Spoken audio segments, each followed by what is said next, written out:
All right, we're recording, buddy. So, quickly, can you just talk so I know that this works? No, I'm Take sorry. two. Yeah. All right. Uh, Start with your name, age, where you're from. my name is David Biaggi. I am 38 years old and I'm from Spring Hill, Tennessee. Nice. What do you do for work, David? I am a software engineer. Cool. You got a fam? I got family, 4 kids, 4 daughters. Um, Woo! yeah, we stay busy. Yeah. What's the age range of your four daughters? 11, 9, 6, and 4. Oh, that sounds like a lot. Yeah, hearts and hands full at all times. Good stuff, man.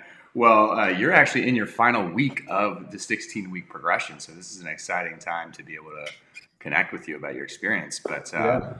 I'll get started with the first one, which is talk to me about before KT. Like, what historically has been your biggest frustration or pain point with your health and fitness Yeah. prior to joining?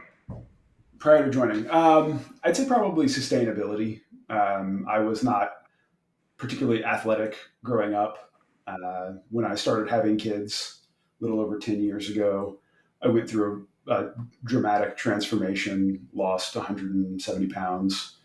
And, um, it took me 10 years to get 60 pounds back, but it wasn't, it's because I couldn't find anything that felt like something that I could do Mm, every day. gotcha. And what'd you do to get that? Did you say 107 or 170? 170. I went from 170 pounds. about 390 to 220. Got it. And what did you do to lose all that weight?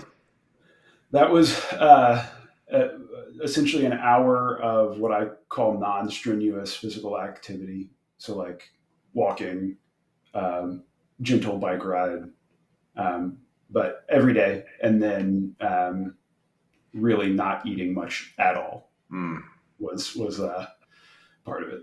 yeah. So not necessarily the maybe sustainable. I mean, you said you kept it off, most of it off for 10 plus years, right? It sounds like 60 came Yeah. back on over time, but Yeah. So net 10-year weight loss was 110 pounds, which is, you know, yeah, like definitely better than where I started. yeah, man. But it was, like I knew something was wrong because I felt old and decrepit, Mm. and I'm 38. I'm not old or decrepit. So Shouldn't feel this way yet. yeah, yeah, So what made you finally decide to, make the step and invest in the one-on-one coaching and join the program then? yeah. I was on Instagram seeing all kinds of fitness content because even though I hadn't been practicing anything for a long time, it was still something that I was interested in. After I lost all that weight, I did some powerlifting, and so like some of the people I follow were fitness people, and I got introduced to Grant's content, and it looked like kettlebells. I had always had kind of as a periphery training paradigm. Um, and the way he presented it both as something that was really accessible and something that was trainable, right? So like not just go and um, punish yourself until you emerge on the other side, bronzed Adonis. Like really, I could see a path forward through what I was seeing. I like that. So for you, it was the accessibility and seeing that there was a roadmap sort of there that you could follow. Yeah. Okay. Talk to me about the first couple weeks in the program. It sounds like kettlebells were not a main focus for you prior to joining. So were you nervous at all coming in? Did you feel like, shit, I don't know what I'm going to do? How'd the first couple weeks go to kind of put you at ease in the program? Yeah. I think, part of how I knew it was a good fit for me was the content that Grant publishes, excuse me, regarding progression, right? Like I had a pretty good idea I was going to be swinging a bell and a heavier bell. And I spent a few weeks doing that. And so probably like a month just doing the, um, the activities that, Grant was saying are the foundation of the program. Um, and so by that time, I felt pretty comfortable with the activities, or at least I thought I did, right? And then we got in some coaching calls, and you were like, "No, that's gonna be a lot better if you do it like this," or so there was some immediate validation in that it was not, what I could do. It was really fast to prove that like coaching was going to take me further than um, just emulating what I was seeing online. Mm. Yeah. What do you think was the biggest differentiator for you in terms of being able to identify, oh, I'm definitely going to be able to go farther now that I've got Yeah, this coaching on my side? I think a lot of it was just the fact that not having a particularly athletic background or upbringing. Like I played sports here and there, but like I wouldn't say I was comfortable in um, the physicality of it. And like even when I was doing weight training as an adult, it was always like, well, I think this is okay. It doesn't hurt right now, but like who knows what I'm fucking up in my low back or whatever, So um, being able to have direct feedback from experts that know what they're doing and can look at it and go, yeah, that hurts that way because you're doing this, you're doing it wrong.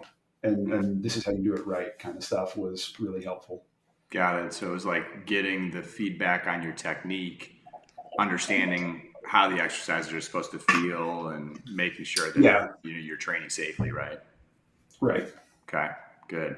That's such a huge, I feel like, stress reliever to know, to not have that doubt in the back of your mind. Like, am I doing Yeah, this right or not? Like, our whole goal is to clear that up for you so that that doubt doesn't yeah. exist, so that you can accelerate.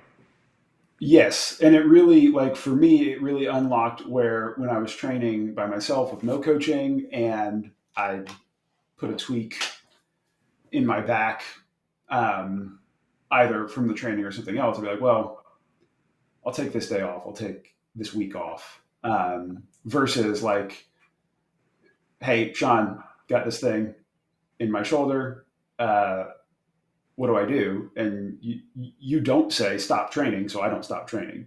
Um, and it's yeah, like really just unlocked my understanding of consistency and how when my body is, when I know how to do things, um, like when I know how to do an exercise with proper form, the fact that like I bent over funny and tweaked my back is not necessarily a showstopper. Yeah, it's a big deal. You got to stay in the game, which is what we talked about, Yeah, right? It's like sometimes you have to adapt because you tweaked something, but a lot of times that means for guys that they give up. You know, right, they take exactly. Yeah, a workout off, two workouts off, turns into a week. Now they're eating like shit, and then they've fallen off the rails, right? When in reality, it's like if you tweak something, that's a sign. It means you probably need to do something slightly different, and we right. adjust course from there. Okay. So, what do you think are the biggest changes you made since you joined KT, and how do they impact your life, your family, your being a dad, work, all that stuff? What do you think are the big changes? Yeah, I mean, there are so many that might be a big answer, but through um, physically, right? Like I said, being able to do the fundamentals consistently for almost 4 months now, like I see the improvement in strength. One of the reasons I wanted to get in better shape was to do some backpacking, and like halfway through the program, I went and huffed around Philadelphia for 2 days with all my luggage on my back, and it was a non-event. So like even halfway through, I was seeing the benefits. Um, but in addition to that, being connected to the KT community, having the cloud of witnesses, so to speak, that can really help me identify the ways that, like, when I'm feeling down, like I'm not the only one that feels down, but like the things that help me feel better are the same things that help everybody feel better, which are to just consistently do the things that take care of me. Consistently get outside, see the sun, um, move, sweat, and make sure that like I'm stronger tomorrow than I was today. And this, whatever this funk is, it'll pass. Mm. That's been really big. Yeah. So do you feel like you've just gotten better at navigating that stuff through the habits in the program? Yeah, I mean, I think part of it is mindset, but part of it's also like something really physical happens when you have regular access to endorphins, where like aches and pains that felt like you were old and decrepit before are just like, oh yeah, that's just a mosquito bite. That is not something that I need to despair over, Yeah. kind of thing. Right. Yeah. You've taken consistent action long enough now to, like you said, to constantly have access to the endorphins that working out. Because so many people, I think, fail to understand, like, you need to find actual pleasure and joy in just showing up and doing the workout. Maybe pleasure is not the right word, because it's not always pleasureful to get Yeah, up and go crush it, in the right. garage. But once that routine is set and you're doing it consistently, it's much easier to keep that going, keep that momentum going. Yeah, yeah, and I mean, there's definitely something meditative about it, and it's never like one of the biggest things I think that helps the consistency of it. Like when I was training powerlifting, I'd go and I'd look at my squat rack, and I'd have to look at it for 10 minutes to like psych myself up to get under Yeah. so much weight. Um, and it's just like it's not. There's no drama to it, right? Like I go, I do some warm ups, I swing the bells. Um, I mean, they're not. I'm intimidated by the 40 kilogram that just came in, but like the rest of them aren't very intimidating. The bulldog is staring at you in the garage right now. It's a thick boy, yeah. Yeah. Oh, it's got the thick handle. Good. That'll be good Yeah, for you. It'll build grip strength. Um, yeah, okay. Cool. So, what about the impact of these habits? You mentioned seeing the sun. You mentioned, physical activity, working out. Uh, have they impacted your energy levels, your attitude, your work abilities? I mean, how do you feel like that has been impacted? I know you mentioned you felt decrepit and old. yeah. It sounds like you're not feeling that anymore, so that's a win. No, yeah, and I'll say like between the hours of 6 a.m. and 9 p.m., I can do anything, but my ass is grass at 9 p.m. Like I'm out. Perfect. Um, That's how yeah, you and I want it. don't I don't feel the need to push it beyond that, right? Like um, I have realized that prioritizing feeling good throughout my day is a lot more valuable to me than enduring my day so that I can get to like that 90 minutes after the kids are in bed that I can do whatever I want to do. Taking doing the things that give me the ability to take joy in the other 22 and a half hours Hmm. is has been really big. I love that. So you're investing Yeah. the time proactively in your own health and wellness, knowing that it's Yeah. going to make the rest of all of your existence really that much better, right? Because then it's like, I've never really heard it like that, but you're so right, right? It's like otherwise you're just kind of enduring this time until you get that, okay, work is off, kids are asleep, I can actually fucking breathe. Whereas it's like, well, Yeah. no, if you would just exercise and get your steps and get outside and get fresh sunlight and eat nourishing food, you would never have those feelings. Everything would just feel kind of manageable Yeah. at that point. Yeah. I don't know that I'd say you never have them, but it's like you realize that You can beat them. exactly. You can deal Yeah, with them. they're not in control. Exactly. Right.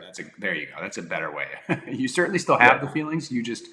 recognize Because fully what you control it and what you don't.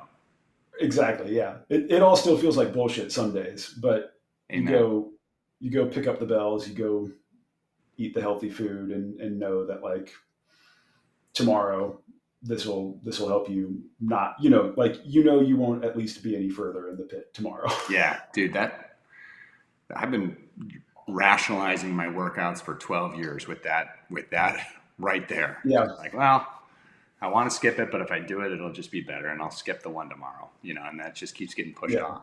And then eventually you don't have those thoughts. You're just like, this is what I do. Yeah. This is how Yeah. I, deal with these things in my life proactively.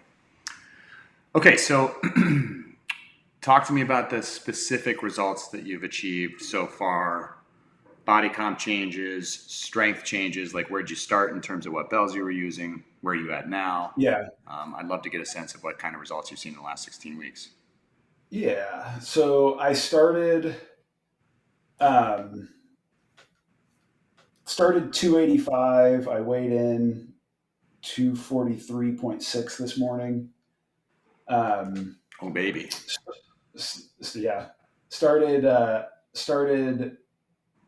with the a 20 kilogram swing and a 16 kilogram get up, and I haven't actually made it out to swing the 40 kilogram yet, but I'm kind of itching to try it. So 32 kilogram swing, but I did manage a 32 kilogram get up this week. So Wait, did I know about that? I logged it in my workout. Sean, you paying attention, man? Oh my gosh. What? Ladies and gentlemen, you heard it here Yeah, first. yeah. Monday, Okay. I was like, you know what? I can't get out of I can't get out of the 16 weeks without trying it, and I'm never gonna be less tired than I am on Monday. So let's start strong. And I was supposed to do. I think I was supposed to do just heavy on all of them, and I did um, 3 heavies, a very heavy, and then the 32, which is off my chart. So Yeah, we call that the VFH bell. Very, yeah, very fucking heavy. yeah, and that was not as hard as I expected it to be. So Love that. it works, I So guess. good. Thumbs up. I approve. Yeah. So you went from 20K swings Mm-hmm. to now doing 32K swings for 10 sets of 10 pretty much at this point, right? And Yeah. you've got the 40K. You haven't swung it yet, but I think we can feel pretty confident that you can chuck that thing around. Yeah, I'll probably go work in a set today just because Oh, baby. can't let it get in my head. No, you can't. And then you went from 16 kilogram get up to now hitting a 32 kilogram on this Yeah. past Monday in week 16 for you, right? Mm-hmm. Well, doubling your get up and doubling your swing strength at the same time that you lose 42 pounds, it sounded like. What'd you say, 285 point something down Yeah. to 243 point something? Sorry, I was getting a phone call. Yeah. I mean, That's big. I think, yeah, and it's not, like I think you and I talked about, like it doesn't feel big until you stand up with a 32 kilogram bell and realize that like that's 70 pounds in one arm. Like that's not nothing. Dude, it's strong. Any way you spin it, right? I remember we talked before and you said, being a power lifter, I look at the weights of the kettlebells and I think like, oh, even 70 pounds is nothing. Because like if you're a power lifter, Right. shit, some of those guys are squatting and deadlifting 700 pounds plus. So it's like, Right. but it's a different game, right? It's a different exercise altogether. So, and you feel, until you feel what it feels like to do that weight, it's hard to understand that like, no, that's heavy, decidedly. Yeah. Like you have to create a lot of tension and be very, Oh yeah. very capable of moving well in order to do that. Well, and I think that's the biggest difference for me as someone who sits for a living is like powerlifting is going to work your chest. It's going to work your um, quads and your hams. It's not going to really get all of the little stability stuff that atrophies when you sit at a desk for 10 hours a day, right? Like I feel I feel strong. I never felt strong doing bench and press and squat and deadlift. I felt beat up and run down. I feel strong doing this. And that's, like I think there's definitely some ego to like walking up to a barbell and picking up 3, 5, 800 pounds or whatever. But like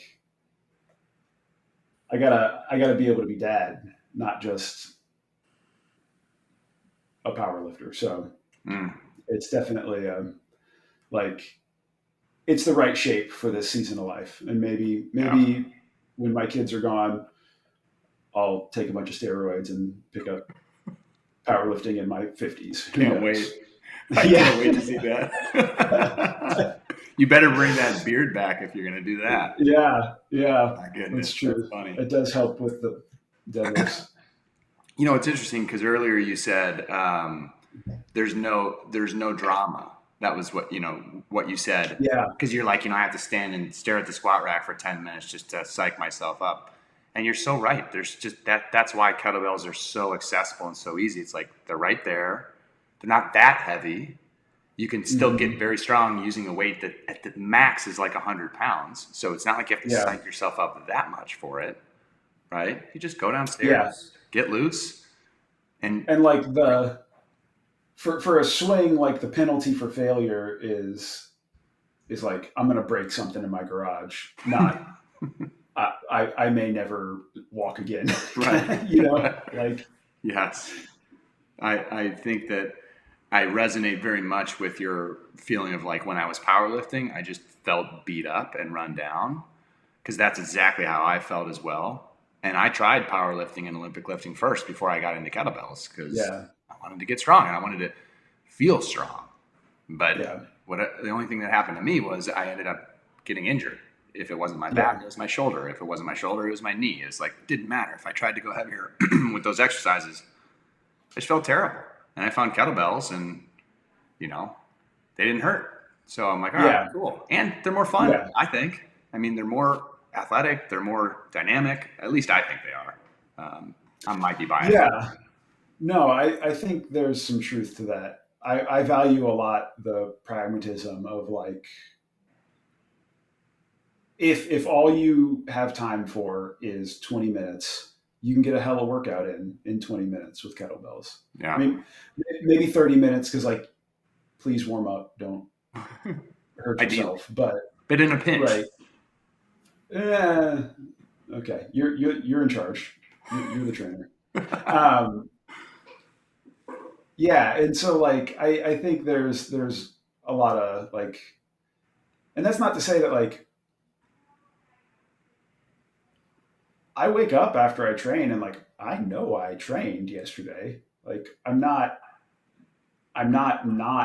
worn out by it, but at the same time, it's not like debilitating. I am scared of going to the bathroom because I can't sit down without it hurting, kind of Right. stuff. So, It's a sustainable dose. And so you mhm, feel it, but you don't feel like it's holding you back and right, limiting your capabilities. Unless maybe you get 3-4 days in a row without any rest, then you might feel it. yeah, Okay, so what's next for your health and fitness? Obviously, you're coming to the end of the 16-week program. You feeling confident at this point that you're going to be able to, or that you want to stick with, continuing kettlebells, continuing to level up? You got a new 40K. What's next for you? yeah. I will. I'll continue training with kettlebells. I signed up for the mastery program, so like I'm I'm I want to build skills for life, right? I want to do the things that are going to take me into old age. And I'm sure I could for the next 20, 30 years do nothing but swings and get ups, but like I'd like some variety, right? Yeah. I'm not quite I'm not quite done, and I want to see where the consistency takes me over the next year. Because like I have had great success before in transforming myself, and you do like I think with any system you're going to hit different roadblocks, right? Like you're going to hit different natural limits, um, and I'm still like I am gaining strength and losing weight as swiftly as I was when I started. I'm excited to see where that goes in the next year, right? Like, um, it's not, for me, it's not about a number on a scale so much as like the sense of well being, Hmm. of not feeling like a prisoner in my body, Mm. feeling like I have ability, strength in my body, and really, ultimately agency over improving myself. Mm.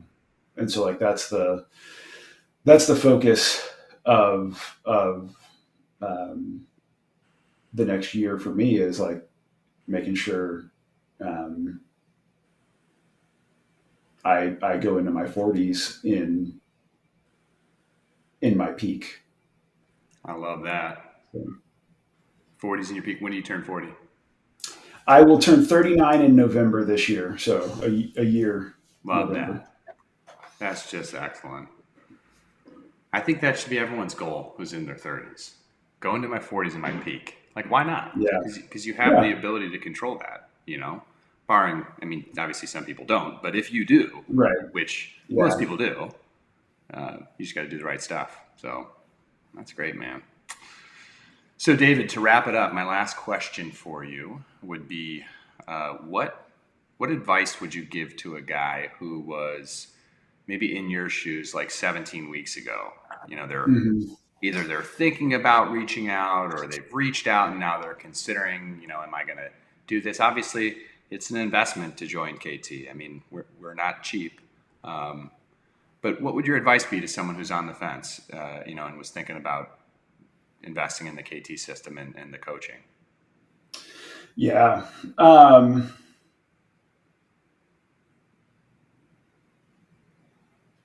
you know,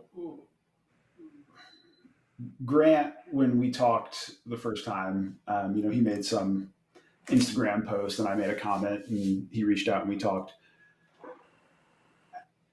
He asked me, like on a scale of 1 to 100, where are you on this? And I told him I was a 90. Um, He didn't Cause like like, that, did he? no, he hated it. And I told him, he said, why a 90? And I said, nothing's 100, Grant. Nothing's 100. He says, why? I said, well, when my therapist figures it out, I'll let you know. Um, but like on the other side, this is 100, right? Like it's an easy investment to make in yourself. That is not like you do what you're told and good things happen. So I can't, I don't have anything bad to say about that. So you feel good about telling someone who's on the fence, nothing bad's going to happen in this program. Just show up and do the work. Yeah. Yeah. No, when you say it like that, right? No, I think, like you can continue to figure things out on your own. Um, but I can say, as someone who figured out 170 pounds of weight loss on their own, like this has been dramatically more pleasant. I it's love it's that. so worth it's so worth the money to have you know someone give you a proven system, someone helping you with your nutrition, a community of men that are committed to the same level of uh, self care and self improvement. Like it's 100% worth it. Mm, love that. That was almost the first time that the community of men came up, but I think it's so true. That's one of those things. It's like I don't think a lot of guys have a sense for how meaningful that can be until they get in it and start to Yeah, feel that sense of like, oh shit, this is great. I actually have another team of people, you know, right? yeah, and Working we with could talk you. about it for a long time. Where like guys are told they've got to figure it out and be tough and man up, but like at the end of the day, when you make a decision to do something good for yourself because it's an expression of your self love, like as a man, that can be a really lonely place. And this is a community that seems to really understand that, like, hey, we're doing what's good for us because we care about ourselves. And Mm-hmm. that's Boom. priceless. Huge, man. Love that. What a great note to end on. Thank you, sir, for your Yeah. time. Super impressed with your results in the first 16 weeks. You actually, kind of crazy enough, uh, dropped like 16 to 18 kilograms of weight and put that all into the kettlebells that you're using now. I was thinking about that. I haven't gained any strength. I just moved the weight. You move the weight from body to belt, which is great. That's the best we can do. Good stuff, Yeah. buddy. I appreciate your time today, and have a great rest of your Thursday. Will I see you tomorrow at 1 p.m.? I don't know. I mean, I'll get the workout in. I'm not sure if I'll be online. All Do right, those buddy. squats for me though. Hopefully, see you then. Yeah. I'll do my All right. squats. Thanks, buddy. Have a See ya. great day.